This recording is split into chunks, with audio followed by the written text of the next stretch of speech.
Welcome to another episode of Kitchen Sink Dharma, and today's talk is all about forgiveness.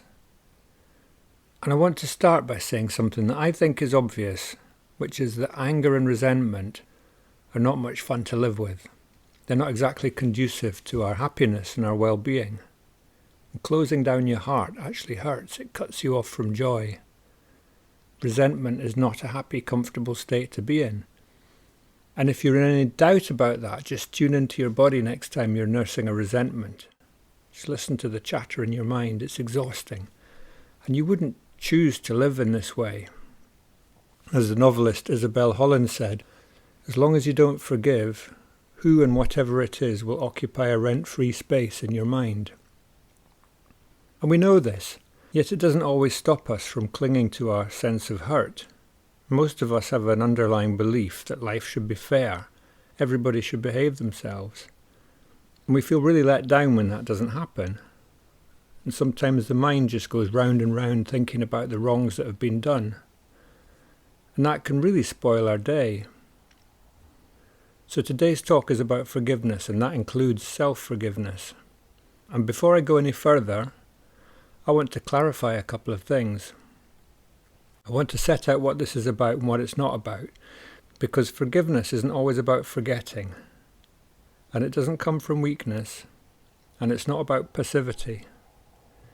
So if someone has their foot on your face right now, it might not be the right time to practice forgiveness and compassion even. It might be more important that you protect yourself, that you assert yourself. And the other thing I want to say is that if someone's been traumatized, particularly as a result of violence or abuse or betrayal, they don't need to rush into forgiveness. Forgiveness is a practice that has to be approached with great care, particularly care for yourself. So I'm not going to suggest that you just dial up the forgiveness to the maximum setting and keep it there all the time. This is a practice, and just like any other practice, we're working with habits of mind. We're developing an inclination, an ability to lean towards peace and freedom. And we're applying that practice skillfully. Sometimes with fierce determination, maybe sometimes with great gentleness. But we have to feel safe and sufficiently resourced before we can start really stretching our capacity to forgive. And having said that, the practice of forgiveness really can free us up from a great deal of suffering. There's a saying from the Buddha which is that holding on to anger is like grasping a hot coal with the intent of throwing it at someone else. You're the one that ends up getting burnt. And it's not just that holding on to anger is painful. It can also interfere with our capacity to grow and to heal. Because hatred and anger can block everything else out. And that includes fear and vulnerability and grief. And one reason why people gravitate towards hatred is it stops us feeling those things. And once the hate is gone, you have to face them. That can be hard, but it's actually the only way for us to move on. So there was someone called Eva Kor. She was an Auschwitz survivor. She was interviewed on Radio 4 after she'd famously hugged a former concentration camp guard, and she'd publicly forgiven the Nazis. And she was criticised by a lot of people for her acts of forgiveness. Some people said that she'd taken forgiveness too far. And this is what she said in response. She said, "Why on earth does my forgiveness hurt you? I found forgiveness has zero to do with the perpetrator. If they benefit from it, then so be it. I don't forget what was done to me, but I am not a poor person. I'm a victorious human being who has been able to rise above the pain. Forgive the Nazis, not because they deserve it, but because I deserve it.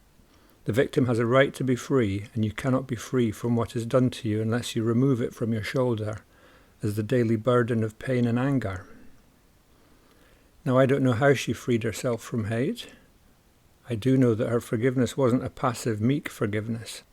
It wasn't in any sense weakness. For much of her life she was a campaigner. She set up an organization to help survivors of concentration camps.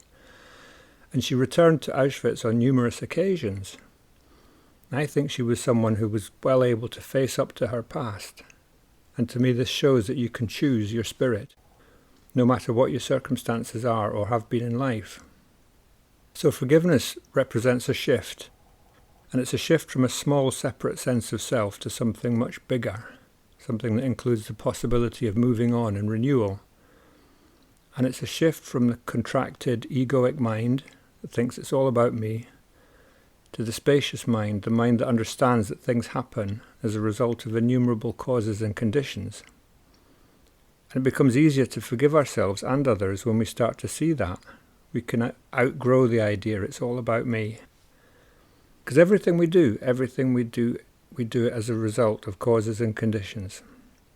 There's our genes and our upbringing and what we had for breakfast this morning and everything else. It all shapes our actions. Everything we've ever done. We've done it because it made sense at the time. So it's not that people aren't responsible for their actions. It's just that we're all part of a system, much of which is beyond our control. And when someone does something that hurts us, it's often not actually about us at all. And people who are really resilient tend to be people who don't take everything personally. And doesn't mean always responding passively. We need rules and boundaries. You have to be prepared to act to protect yourself or protect others. But we don't have to fight against reality. It's very natural to think, if only that person wasn't like that, then everything would be okay. But of course that's denying reality. The idea that we can somehow control what other people think or do is a fantasy. At the very best, we can have some influence. But what we do have some control over is how we respond. We have some control over the state of our own hearts and minds. Now, some of us are carrying so much trauma that just loving and accepting ourselves is incredibly hard, and the last thing that we need to be told is just let it go, move on, forgive. And in the early Buddhist teachings, there's no expectation we can just decide to let go and stop suffering. We're taught to pay attention, to cultivate certain qualities and skills, to just lean towards kindness and compassion. We're taught that it's a lifetime's cultivation. We're taught to pay attention to the body, so when we're burdened by a hurtful or traumatic experience over a period of time, the body ends up carrying it and holding it, maybe long after we've forgotten the details. And painful life experiences can reside deep within our physical bodies. It's like the body's a warehouse for all of our hurts and our grievances and our psychic baggage. And these stored experiences are referred to in Buddhist teachings as sankharas. It's a word in Pali. Mindfulness of the body helps us to reconnect with these. If we have the inner resources to handle the experience, then we can start to grow and heal and release. So we can't force forgiveness, but we can create the conditions that make it possible. One of the things that prevents us from releasing the past and forgiving others is self-protection. The sense that by forgiving someone, we're leaving ourselves open to more harm, because our need for safety goes very deep. But it's possible to forgive someone and still maintain a boundary that keeps us safe. It's possible to forgive someone and have nothing more to do with them ever again. We can forgive them from a distance if that's appropriate, if that's what we need to do. They don't even need to know that we've forgiven them. So if someone makes you feel unsafe, you don't have to stick around and receive abuse or intimidation. But you can still try to understand the bigger picture. As the old saying goes, hurt people hurt people. And a great deal of harmful behaviour is just down to whatever's going on for them, their unresolved grief, their fear, their insecurity. And another thing I want to say is beware of bypassing, So for example, if you feel anger, feel it. Forgiveness doesn't mean suppressing or denying that anger. Anger can be useful. When anger arises, it might be telling us something. It might impel us to act, to put a boundary in place, to protect ourselves or to stand up for someone else. And it's only when we deny it or push it down or cling to it or allow it to rule us that it becomes toxic. And forgiveness and release happen when we're aware of our anger and we listen to it. And if necessary, we take action, but from a place of calm, from a place of compassion, but not from a place of hatred. If we can allow anger just to arise within us, pass on, pass away, disappear, that's freedom. It's a big ask, but it's possible.